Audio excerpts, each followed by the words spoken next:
Yo, Tube, what is good? It's Aeghis. In this video, we're going to be making an Arcane Mage guide.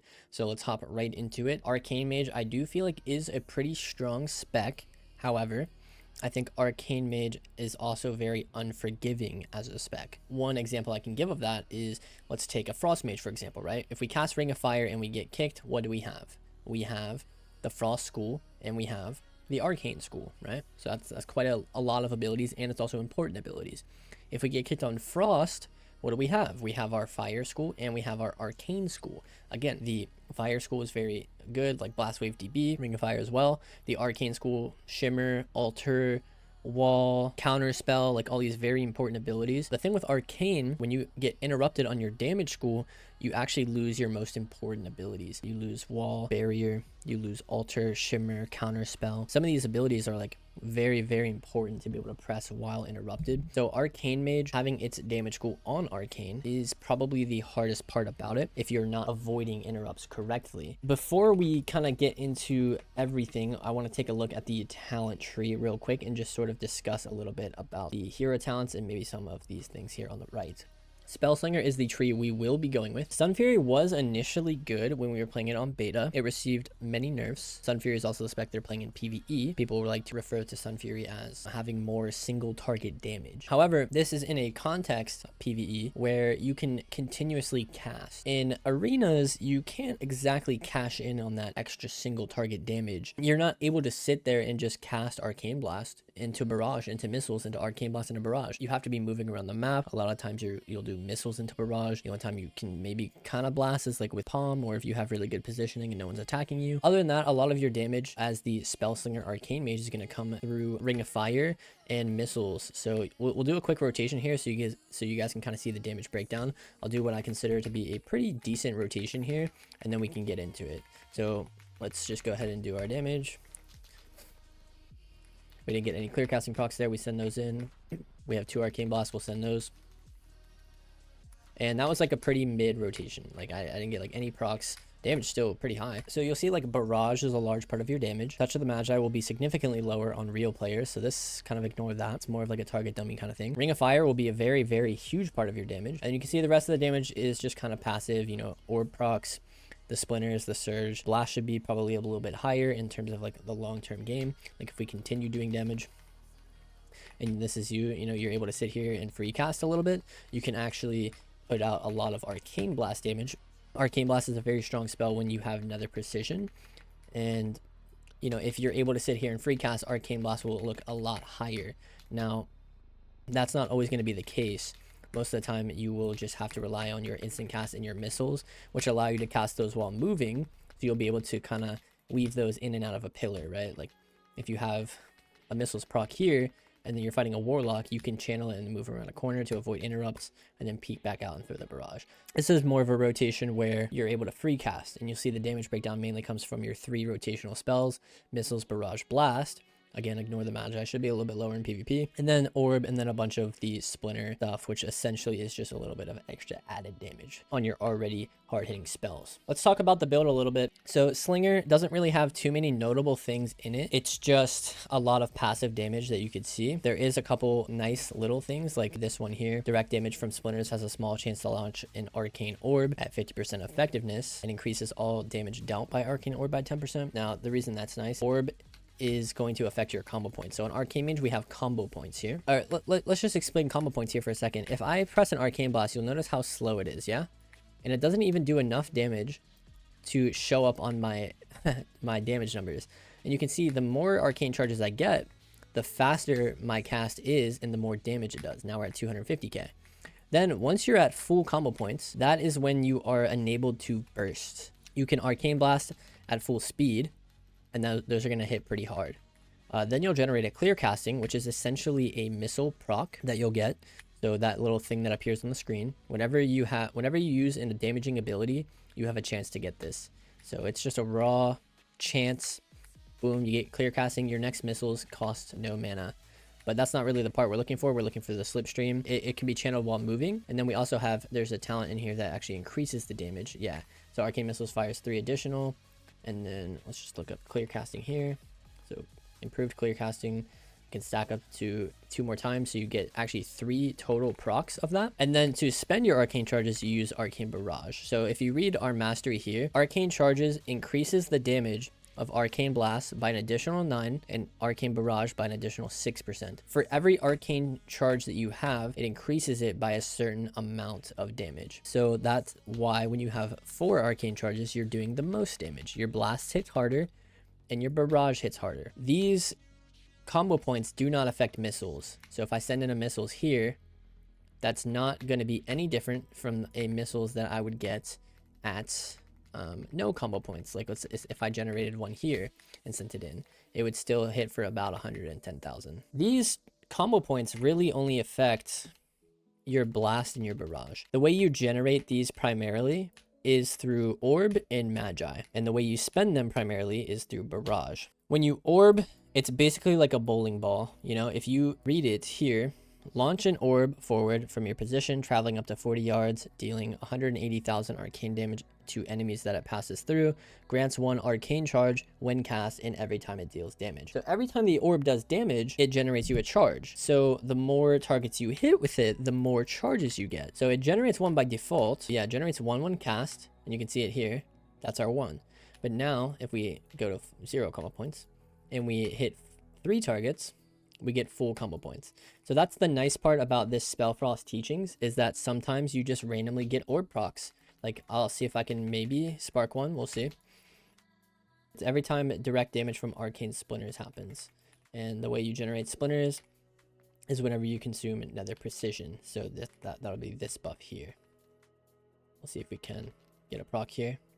In order to generate another precision, we need to consume a clear casting, and what that will do is it will increase the damage of our next 2 arcane blasts or barrages. So you can just blast, those are generating splinters.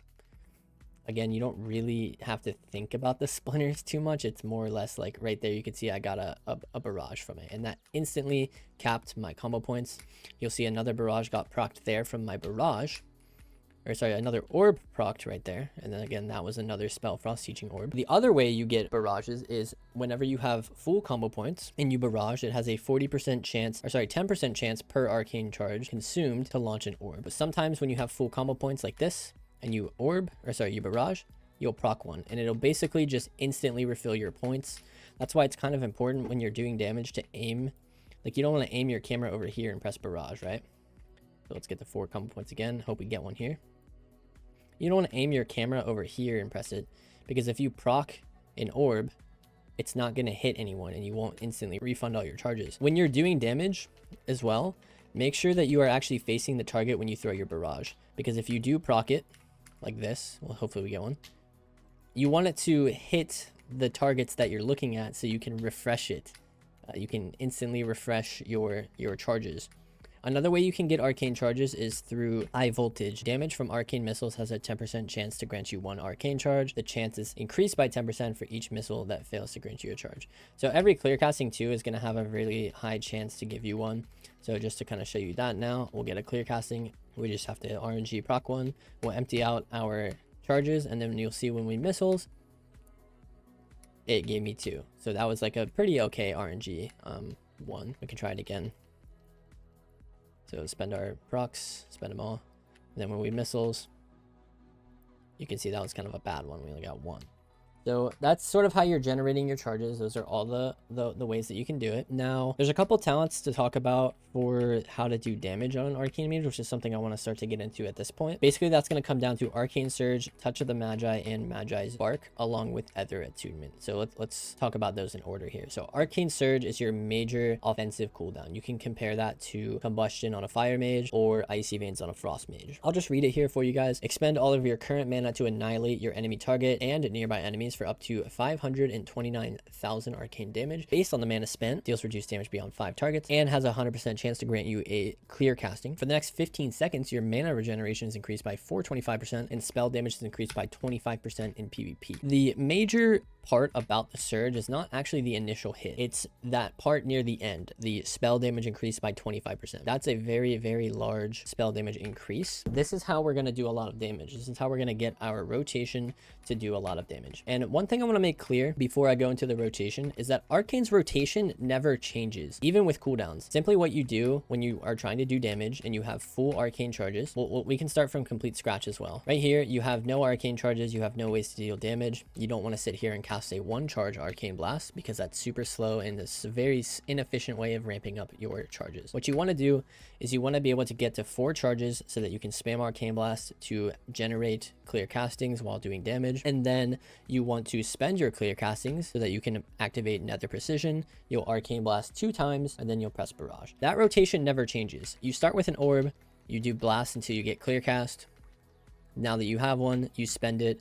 That gives you nether precision, which increases your arcane blast damage, so you send those in, and then at this point you can use arcane barrage to potentially do a lot of damage. The reason that you would fit that barrage in that part of the rotation is because you're stacking up arcane harmony. That will increase the damage of your barrage. The way you stack that is every time you missiles. That's why it's in the rotation. So you orb, get full combo points, you blast until you get a clear casting. Okay, I have one. Then you missiles, you spend your 2 nether precisions on blast, and then you barrage. If you get an orb barrage proc, great. Now you can do it again. Missiles, blast, and then you send in the barrage because your stacks of arcane harmony are full. Now I don't have any charges, so I'd want to orb, right? And now I missiles again. I'll blast twice with my nether precision into a arcane barrage. Oh, I procced an orb. Okay, now I'm good to go. So I'll just do missiles, blast, barrage. Like, that rotation never changes. You can see I didn't proc an orb now, so I just use my own orb, and then I would just go right back into arcane blast spamming until I get one. I got one there, so I'll send that in. Double blast barrage. So you can see the rotation is very simple on an arcane mage. So the only thing that actually changes is that this damage will be a lot higher with your cooldowns. It's kind of the cool part of Arcane, is the rotation is like kind of by nature a little simple, but it can change a little bit because of our next ability here, which we have Touch of the Magi. This applies Touch of the Magi to your current target, accumulating 25% of the damage you deal to the target for 12 seconds, and then explodes for that amount of arcane damage to the target and reduce damage to all nearby enemies. So the way you can think about that is you apply the Magi, you do damage to it. At the end of the Magi, it does 25% of that as a big explosion. And the cool part about Magi is it actually instantly generates you 4 arcane charges. So that's very helpful. And this ability is off the global cooldown as well, which is another huge benefit to it. Something to talk about with Magi is Magi Spark. So the way this works, your Touch of the Magi now also conjures a spark, causing the damage from your next, this should actually say first, causing the damage from your first barrage, blast, and missiles to echo for, it should be 50% in PvP. So it's 50% in PvP. Upon receiving damage from all 3 spells, the spark explodes and deals a large amount of arcane damage. When you Magi, your first blast, your first barrage, and your first missiles will all kind of have a big spark explosion. And then as soon as you do all 3, it will have an even bigger one. That kind of changes the rotation sometimes. So the way I kind of like to do damage on an arcane mage is there's a couple things you have to get done first, right? So we have evocation that will give us a tiny intellect increase. So we'll go ahead and use evocation. We're going to talk about the burst rotation now. So we'll go ahead and evo. I'll try to do this as slow-mo as possible for you guys on the first one so that we can kind of follow along. We go ahead and we evo, right? Then what we need to do is we need to get a big barrage ready. How do we do that? Well, we need to spend a clear casting proc, right? Because we need to get arcane harmony stacks and we need 4 arcane charges. We'll go ahead and use our evo. And then at this point we want to orb so that we have 4 arcane charges. Then we want to spend an arcane missiles so that we have nether precision, which does affect barrage, and we have this harmony. So we'll go ahead and surge now, and then at this point we want to throw the barrage in Magi. That will hit and activate the barrage part of the Magi spark. Now we missiles, that will spark, and then our blast will proc the final spark and do a lot of damage. Boom. And then at this point it's just back to the simple rotation of get arcane charges, missiles. Now I have precision. I'll do double arcane blast and then spend my harmony stacks. Okay, I did proc an orb. Back to missiles, double arcane blast, rinse, repeat. Once we have all of our cooldowns back, I will do that again in a little bit. of a faster motion in full efficiency mode, and we can watch back that rotation and explain it in a little bit more of a educated manner, so we can help break it down for some of you guys who still don't know exactly what's going on. Yeah, let's wait for the cooldowns, and then I will execute the rotation for you guys.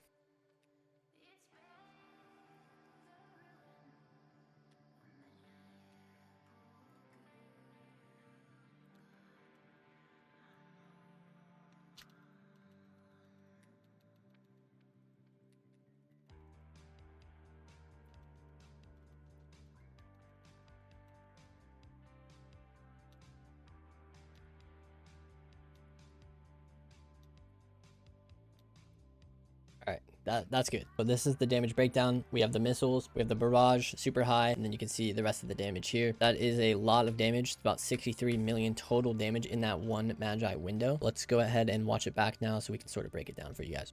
All right, guys, so we have the Arcane rotation video loaded up here. We're going to discuss the rotation. So as you can see here, first, I go into my evocation. This is going to generate you a clear casting that you'll need to build up your Arcane Harmony stacks. So I'll send that in. First, I want to apply a pre-Ring of Fire. This is going to ensure that the Ring of Fire damage is added into your Magi and giving you bonus damage. It's always good to fish for those first. Then you can see I go for the orb. This would be if you did not start with full arcane charges like I did, so I included it in the rotation. You would orb to get the full combo points. This will make your Arcane Blast hit harder. Then I missiles to build up my Harmony stacks. Now that I have a big barrage loaded, how do we know we have a big barrage loaded? We have a Nether Precision proc that will increase Arcane Barrage damage by 20%. Then we have a big Harmony stack here, 8, 9, yep, 9. So that is going to be a 45% damage increase on Arcane Barrage. And then we have 4 charges. That is going to be an absolutely massive barrage. Now we want to get our spell damage modifier active. So we cast Arcane Surge, and then this part I want you to watch very closely. So we'll actually tune it down just a little bit. So I surge, and then you can see right as I do that, I press barrage, and then I press Magi directly after. So what that's going to do is your big barrage, it will be in the air. It has travel time. And then you press Magi, and then that barrage will hit the Magi and count as the barrage spark from the Magi spark. That's how you get the biggest possible barrage for the beginning of the spark. And that will hit for a large chunk of damage. And then from here, I want to go into my Arcane Missiles. Now I'll send in my missiles here. And then right after that, I'll go into my Presence of Mind Arcane Blast. This will ensure that I can finally proc the spark, and this will be huge damage because of 2 things. Remember, Magi Spark is your first missiles, barrage, and blast. You first loaded up the biggest possible barrage possible, and then you threw it in. You Magi'd so that it would land after the Magi. Then you missiled, which did the missiles portion of the spark. Then you Arcane Blast, which is an instant no travel time ability, which will crit very hard if it does crit, and it will proc the spark, which will also be a big chunk. So that's how you really chunk health bars on an Arcane Mage, is that Palm Blast will hit very hard, it will echo, and it will proc the spark. That is like the biggest burst rotation you can do. At this point, after you send in the Palm Double Arcane Blast, you want to send in a barrage as well, because at this point they might be in execute range. That's something that we didn't talk about. Barrages under 30% HP will activate a 100% damage modifier on the barrage. I do believe it's slightly nerfed in PvP. I'm not sure the exact amount, but it is a very large percentage. You would want to send that in. At this point, I did proc an orb, so I don't need to use one of my own, but I did. Then you would send in the missiles. That gives you your precision back. So you'll do Arcane Blast, and then after that, barrage as well. And then from here, you just keep cycling. So I opt to do a missiles here because I think that I want to rely on high voltage to give me my next one, since I didn't have an orb available. I did get a little lucky on my voltage, and I procced an orb from the Splinters, the Spellfrost Teachings buff. And then I send in another barrage there, and that was pretty much the rotation. And then at this point, you would want to dump barrages until you stop getting orb barrage procs, which in this rotation, I kept getting them, so I just kept doing them. You would just want to do that until you don't proc one. So you can see there that no orb barrage proc, the rotation is finished. It's about 2.5 million DPS, at least on dummies if you're cleaving as well. That's going to be the damage portion of the Arcane guide. I hope you guys enjoyed the video. If you did, leave it a thumbs up, subscribe, leave any kind of video suggestions in the comments as well. If you're trying to learn more about Arcane Mage, maybe something that wasn't covered. This is just sort of the basics, get you guys going in terms of Arcane. Check me out on Twitch, ttv/Aeghis. I'll be live pretty much Monday through Saturday, starting around 2 p.m. Eastern. Hope you guys enjoyed the video. Peace.